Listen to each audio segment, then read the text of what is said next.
이제 와서 뺏겠다고. 웃기지 마. 이 남자 당신이 버린 거야. 문미순이 딱 잘라 말했습니다. 두 사람 언제부터야? 언제부터나 몰래 바람 피고 있었어. 뻔뻔하게 감쪽같이 속이고 있었네. 강소연은 비웃으며 두 사람을 향해 날카로운 말들을 내뱉었습니다. 문미수는 흔들림 없이 단단한 눈빛으로 대꾸했습니다. 뻔뻔한 건 그쪽이야. 먼저 바람 피고 이혼 요구한 것도 당신이야. 나는 천수가 당신 때문에 죽을 만큼 힘들어하는 거 옆에서 다 지켜봐왔어. 그리고 천수가 제일 힘들고 괴로워할 때 옆에서 천수 곁을 지킨 건 바로 나야. 당신이 이제 와서 이럴 자격 없어. 천수 씨, 그만 놔줘. 자격이 없다고. 아직 나 법적으로 천수 씨 와이프야. 이혼도 하기 전에 이러는 거 바람 맞아. 그리고 난 천수 씨랑 이혼할 생각 없어. 내가 왜 너희 둘 잘 사는 꼴 보라고. 난 절대 이혼 안 해줄 거야. 막무가내로 나오는 강소연의 팔을 붙잡고 오천수는 말했습니다. 당신 여기서 이러지 말고 나와. 나가서 얘기해. 강소연이 눈을 부릅뜨고 말했습니다. 당신 아직 정신 못 차렸구나. 두 사람 불륜이고 바람핀 거 내가 두 눈으로 똑똑히 확인했으니까 위자료 소송 걸면 당신도 무사하지 못할 거야. 오천수가 이 말을 듣고 말했습니다. 당신 그만 좀 할 수 없어. 사람이 이렇게 꼭 바닥을 보여야겠냐고. 당신과 나 이미 부부 인연 끝난 지 오래됐잖아. 이제 와서 구질구질하게 굴지 마. 나 이제 당신 더 이상 못 봐줘. 문미순 또한 한치도 물러서지 않고 말을 이었습니다. 남편이 불륜을 저질렀다며 이혼을 철회하고 위자료를 요구하는 게 말이 된다고 생각해요. 강소연 씨, 불륜으로 시작한 게 누구였죠? 먼저 집을 떠나겠다고 한 사람도, 이혼하자며 도장 찍자고 재촉한 사람도 강소연 씨 아닌가요? 강소연은 당황한 기색을 감추고 뻔뻔하게 말을 이었습니다. 그땐 내 실수였어. 어쨌든 우린 아직 법적으로 부부관계라고. 당신은 천수 씨랑 법적으로 남남이라고. 문미수는 끈질기게 말을 이었습니다. 그럼 그 실수의 책임은 누가 지나요? 오천수 씨는 그 실수로 가족을 잃고 시간을 잃고 마음의 상처까지 입었습니다. 당신은 이제 와서 그 실수를 정당화하면서 다시 그 사람을 끌어당기고 있죠. 왜요? 내 연남한테 버림받아서요. 강소연의 얼굴이 굳었습니다. 말문이 막힌 듯 아무 말도 하지 못했습니다. 그 틈을 놓치지 않고 문미수는 말을 이어갔습니다. 사람이 가장 비참해질 때는 자기가 스스로 버린 걸 다시 붙잡으려고 할 때입니다. 강소연 씨, 자존심은 없나요? 그 사람 이미 놓쳤습니다. 그리고 난 이 사람 당신보다 20년도 전부터 알았어요. 이제 이혼 마무리되면 남은 인생은 천수랑 둘이 함께 하기로 약속했어요. 강소연은 숨을 몰아쉬었습니다. 흔들리는 눈동자에는 분노보다는 당황과 무너짐이 보였습니다. 둘이나 몰래 만나면서 이혼하기만을 기다리고 있었구나. 두 사람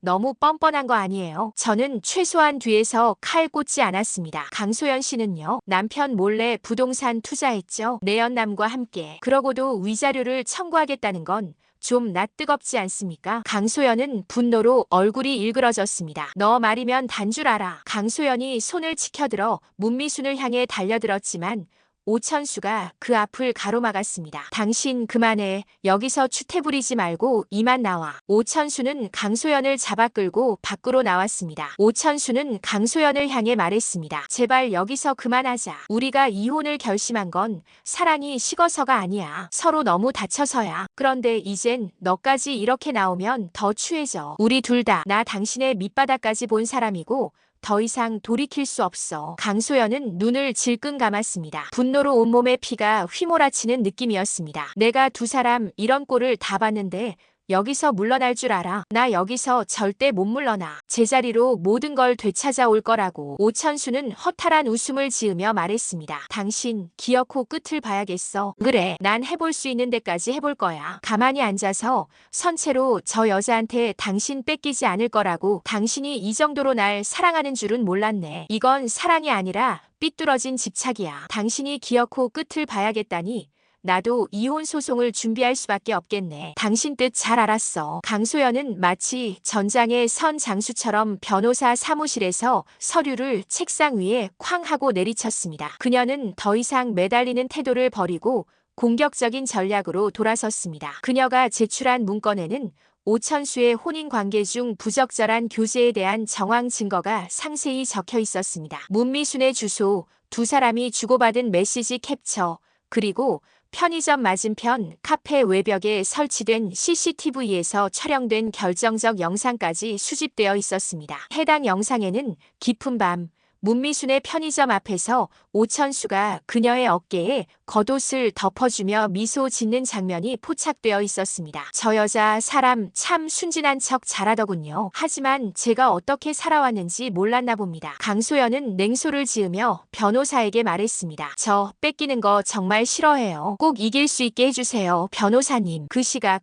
오천수는 별다른 말 없이 사무실 창가에 기대어 있었습니다. 문미수는 조용히 앉아 그를 바라보며 물었습니다. 걱정되지 않아? 이제 정말 공개적으로 싸우게 되는 건데. 오천수는 고개를 끄덕였습니다. 걱정되긴 하지만 잘못은 저쪽에서 먼저 했어. 더 이상 물러날 곳이 없으니 맞서 싸워야지. 나 강소연과의 결혼 생활 내내 불행했고 충분히 고통받았어. 너와 함께 새로 시작하려면 이 싸움을 꼭 이길 거야. 며칠 후 열린 조정기일에서 양측은 날 선 대립을 이어갔습니다. 강소연 측은 1억 2천만 원의 위자료를 요구하며 불륜 정황을 제시했고 오천수 측은 이를 협의 이혼 무효화를 위한 보복성 소송이라 반박했습니다. 오히려 피해자는 제 의뢰인입니다. 원고는 가정을 먼저 떠났고 내연남과 부동산 투기를 벌이다가 사기를 당하고 경제적 손실을 입자 다시 돌아온 것입니다. 이는 정황상 혼인 파탄의 책임이 전적으로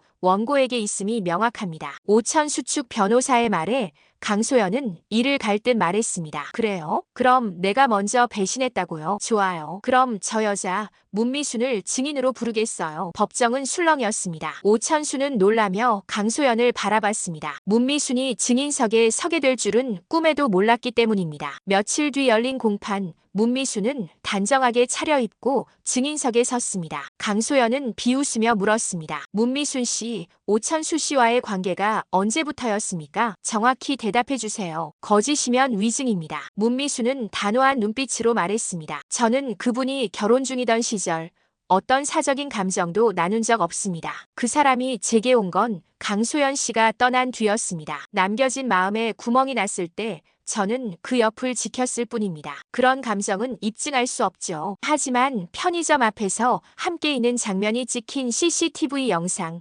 반지 상자, 그런 정황들이 모두 있습니다. 그러자 문미수는 강소연의 말을 끊고 조용히 입을 열었습니다. 강소연 씨, 그 반지는 오천수 씨가 당신과의 이혼 확정일을 앞두고 정리된 마음으로 조용히 준비한 것입니다. 저는 아직 그 어떤 프러포즈도 받지 않았고 결혼을 약속한 적도 없습니다. 오천수 씨는 당신과의 혼인이 완전히 정리된 뒤에야 저에게 진심을 전할 계획이었습니다. 잠시 정적이 흐른 뒤 문미수는 목소리를 낮추었지만 더욱 또렷하게 말했습니다. 이번에는 제가 묻겠습니다. 당신이 다른 남자와의 불륜 때문에 오천수 씨를 냉정하게 떠나고 그 과정에서 그에게 크나큰 모멸감과 상처를 준 사실 기억하십니까? 그때 오천수 씨는 극심한 스트레스로 다량의 수면제를 복용하고 응급실에 실려갔습니다. 그때 당신은 어디에 있었습니까? 그 사람의 고통엔 귀 기울이지 않았고 나 몰라라 했었죠. 이제 와서 이혼을 거부하는 이유가 정말 사랑입니까? 아니면 위자료 때문입니까? 문미순의 말이 끝나자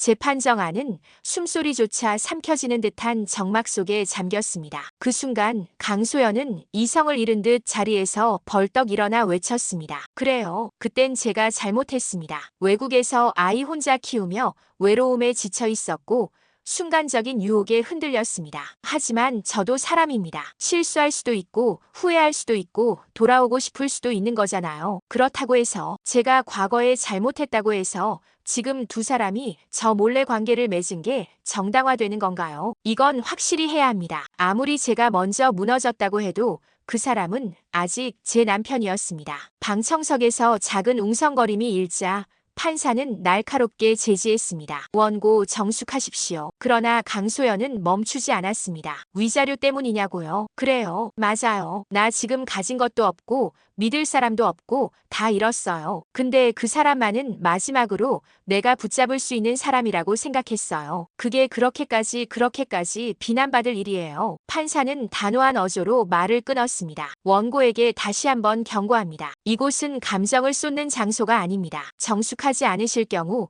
퇴정 조치를 내릴 수 있습니다. 강소연은 그제야 입을 다물고 그 자리에 얼어붙은 듯 멈춰 섰습니다. 두 눈엔 눈물이 고여 있었고 주먹 쥔 손은 떨리고 있었습니다. 잠시 뒤 오천수 측 변호인이 자리에서 일어나 말했습니다. 재판장님, 피고 측 입장을 간략히 정리하겠습니다. 그는 고개를 숙여 인사한 뒤 차분히 말을 이었습니다. 원고께서 지금 이 자리에서 과거의 잘못이 현재의 불륜을 정당화할 수 없다고 주장하셨습니다. 그러나 피고 측은 이번 소송의 핵심이 불륜의 유무 이전에 혼인관계가 실질적으로 이미 파탄에 이르렀는가에 있다는 점을 강조하고 싶습니다. 잠시 시선을 방청석으로 돌린 그는 다시 말을 이었습니다. 피고 오천수 씨는 결혼 기간의 대부분을 기러기 아버지로 지내며 한국에 홀로 남아 가족의 생계를 책임졌습니다. 반면 원고는 해외에 머물며 자녀 양육과 교육에 집중하셨고 이로 인해 두 사람은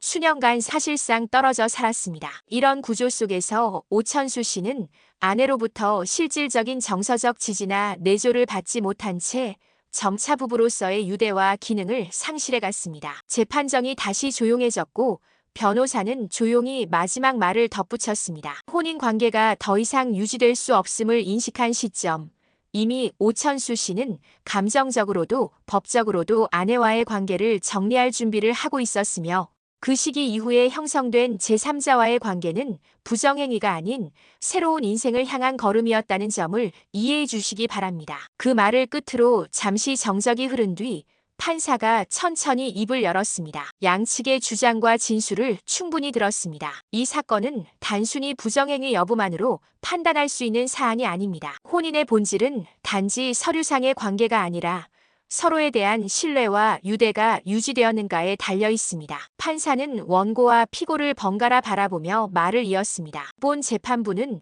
양측 모두의 과거 선택과 그에 따른 결과에 책임이 있다고 판단합니다. 특히 원고는 본인의 잘못을 어느 정도 인정하였으며 피고 역시 오랜 기간 혼인관계 유지를 위해 노력했음을 확인했습니다. 하지만 명백한 것은 현재 두 사람 사이에 혼인으로서의 실질적 회복 가능성이 없다는 점입니다. 잠시 말을 멈춘 판사는 조용히 서류를 정리하며 결론을 내렸습니다. 본 재판부는 피고 오천수 씨와 원고 강소연 씨 간의 이혼을 인정하며 원고 측에서 주장한 위자료 청구는 기각합니다. 재산 분할 및 기타 사항은 양측 협의에 따르며 이로써 본 재판을 종결합니다. 판사의 망치 소리가 짧게 울리자 재판정 안에 흐르던 팽팽한 긴장감이 서서히 가라앉기 시작했습니다. 누군가는 안도의 숨을 내쉬었고 또 누군가는 말없이 고개를 떨구었습니다. 잠시 후 법원은 원고 강소연의 위자료 청구는 기각하고 협의 이혼은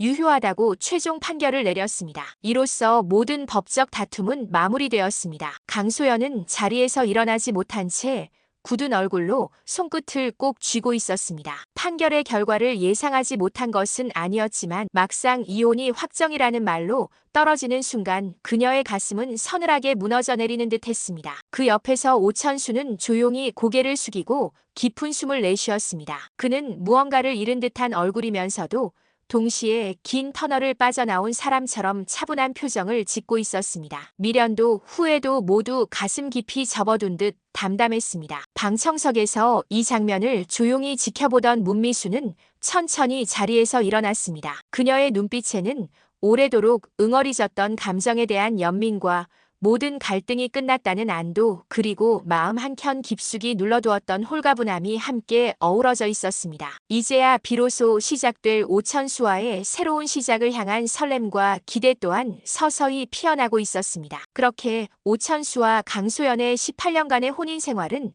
법적으로 막을 내렸습니다. 오래도록 지지부진했던 감정의 매듭도 치열했던 말의 전장도 판사의 마지막 선언과 함께 끝을 맺었습니다. 하지만 동시에 누군가에게는 새로운 인생의 첫 장이 조용히 열리고 있었습니다. 그날 밤 오천수는 문미순에게 말했습니다. 이기고도 기분이 이상하네. 아직 실감이 잘 안 나. 문미순은 조용히 웃었습니다. 그럴 수밖에 없지. 너 몇 년을 그 일로 맘고생했는데 하루아침에 끝났다고 확 느껴지겠어. 근데 말이야. 이제 좀 쉬어도 돼. 이제 옆에 나 있잖아. 너 혼자 아니거든. 나 내 편이야. 알았지? 고맙다, 미순아. 네 덕분에 지금까지 버틸 수 있었어. 내가 힘들 때마다 옆에 있어줘서 고맙다. 앞으로 행복할 일만 남았어. 기다려줘서 고마워, 미순아. 오천수와 문미수는 홀가분한 표정으로 서로를 한동안 쳐다보았습니다. 다음 날 오천수는 마지막으로 강소연과 만났습니다. 그녀는 만나기로 한 카페에 무표정하게 앉아 있었습니다. 오천수는 조용히 그녀 맞은편에 앉은 뒤